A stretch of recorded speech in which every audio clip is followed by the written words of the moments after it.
Right now, we had a few issues brought to our attention from students that were attempting to vote, some of them from this group. A lot of the issues we were able to resolve on the spot, and we didn't actually encounter this issue until 4:30 yesterday afternoon, this specific incidents. There were students with solvable issues. This was the first unsolvable one we ran into.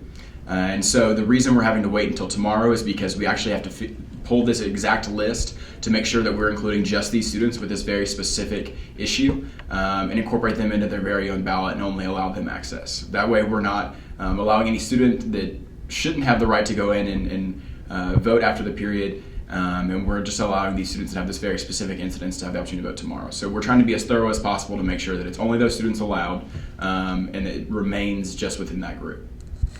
We do know that it is a privacy issue, so it was something we hoped students could alleviate themselves. However, when students generate their net ID and passwords, they're able to make those private, and so essentially the system wasn't allowed access to their passwords. So that's why their net IDs and their passwords are not syncing up. We're still gathering more information on exactly why, but for the time being, it has been a privacy issue, and that's why we know that it wasn't resolvable by these students. It wasn't their fault, and it wasn't resolvable by this body. The student can say they don't want their name listed, their information listed in the UT directory. Like if you go to the UT webpage, there's people search. These are all students who wouldn't show up in people search. And obviously it hadn't come before because we are using a new system.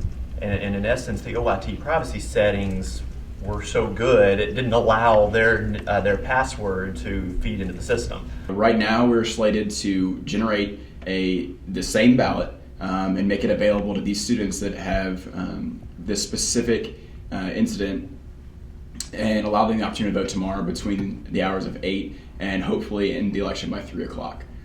We will have official results tomorrow between 3 and 5. We want to emphasize that in no way was the election flawed. Everyone that voted was accounted for.